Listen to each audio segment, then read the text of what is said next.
was at Sir William Lucas's, where a large party were assembled. "What does Mr Darcy mean," said she to Charlotte, "by listening to my conversation with Colonel Forster?" "That is a question which only Mr Darcy can answer." "But if he does it any more, I shall certainly let him know that I see what he is about. He has a very satirical eye, and if I do not begin by being impertinent myself, I shall soon grow afraid of him."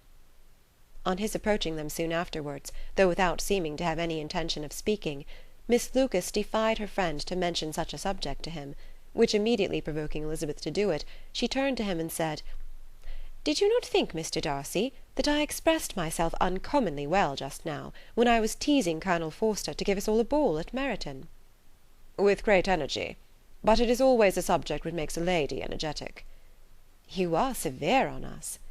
"It will be her turn soon to be teased," said Miss Lucas. "I am going to open the instrument, Eliza, and you know what follows." "You are a very strange creature by way of a friend, always wanting me to play and sing before anybody and everybody. If my vanity had taken a musical turn, you would have been invaluable. But as it is, I would really rather not sit down before those who must be in the habit of hearing the very best performers." On Miss Lucas's persevering, however, she added, "Very well, if it must be so, it must." And gravely glancing at Mr Darcy, "There is a fine old saying, which everybody here is of course familiar with, 'Keep your breath to cool your porridge,' and I shall keep mine to swell my song." Her performance was pleasing, though by no means capital. After a song or two, and before she could reply to the entreaties of several that she would sing again, she was eagerly succeeded at the instrument by her sister Mary, who having, in consequence of being the only plain one in the family, worked hard for knowledge and accomplishments, was always impatient for display. Mary had neither genius nor taste, and though vanity had given her application, it had given her likewise a pedantic air and conceited manner, which would have injured a higher degree of excellence than she had reached. Elizabeth, easy and unaffected, had been listened to with much more pleasure, though not playing half so well; and Mary, at the end of a long concerto, was glad to purchase praise and gratitude by Scotch and Irish airs, at the request of her younger sisters, who, with some of the Lucases and 2 or 3 officers, joined eagerly in dancing at one end of the room. Mr Darcy stood near them in silent indignation at such a mode of passing the evening, to the exclusion of all conversation, and was too much engrossed by his thoughts to perceive that Sir William Lucas was his neighbour, till Sir William thus began.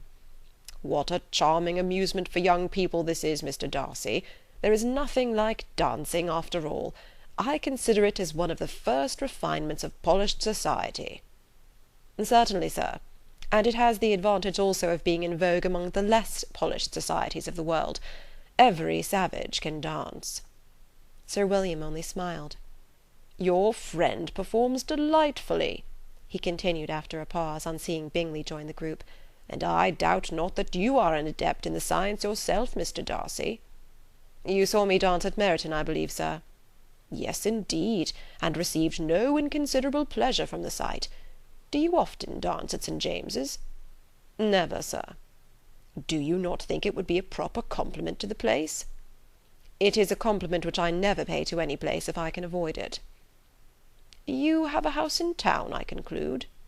Mr Darcy bowed. "I had once had some thought of fixing in town myself, for I am fond of superior society, but I did not feel quite certain that the air of London would agree with Lady Lucas." He paused in hopes of receiving an answer, but his companion was not disposed to make any, and Elizabeth at that instant moving towards them, he was struck with the action of doing a very gallant thing, and called out to her, "My dear Miss Eliza, why are you not dancing? Mr Darcy, you must allow me to present this young lady to you as a very desirable partner. You cannot refuse to dance, I am sure, when so much beauty is before you." And taking her hand, he would have given it to Mr Darcy, who, though extremely surprised, was not unwilling to receive it, when she instantly drew back, and said with some discomposure to Sir William, "Indeed, sir, I have not the least intention of dancing. I entreat you not to suppose that I moved this way in order to beg for a partner." Mr Darcy, with grave propriety, requested to be allowed the honour of her hand, but in vain. Elizabeth was determined, nor did Sir William at all shake her purpose by his attempt at persuasion. You excelled so much in the dance, Miss Eliza, that it is cruel to deny me the happiness of seeing you, and though this gentleman dislikes the amusement in general, he can have no objection, I am sure, to oblige us for 1/2 hour." "Mr Darcy is all politeness," said Elizabeth, smiling. "He is indeed, but considering the inducement, my dear Miss Eliza, we cannot wonder at his complaisance, for who would object to such a partner?" Elizabeth looked archly, and turned away. Her resistance had not injured her with the gentleman, and he was thinking of her with some complacency, when thus accosted by Miss Bingley. "I can guess the subject of your reverie." "I should imagine not." "You are considering how insupportable it would be to pass many evenings in this manner, in such society, and indeed I am quite of your opinion. I was never more annoyed. The insipidity, and yet the noise, the nothingness, and yet the self-importance of all those people. What would I give to hear your strictures on them?" "Your conjecture is totally wrong, I assure you. My mind was more agreeably engaged. I have been meditating on the very great pleasure which a pair of fine eyes in the face of a pretty woman can bestow." Miss Bingley immediately fixed her eyes on his face, and desired he would tell her what lady had the credit of inspiring such reflections. Mr Darcy replied with great intrepidity, "Miss Elizabeth Bennet." "Miss Elizabeth Bennet?" repeated Miss Bingley. "I am all astonishment. How long has she been such a favourite? And pray, when am I to wish you joy?" "That is exactly the question which I expected you to ask. A lady's imagination is very rapid. It jumps from admiration to love, from love to matrimony, in a moment. I knew you would be wishing me joy." "Nay, if you are serious about it, I shall consider the matter as absolutely settled. You will be having a charming mother-in-law indeed, and of course she will always be at Pemberley with you."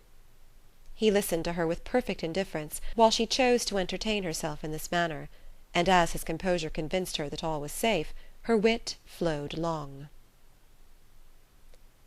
Chapter 7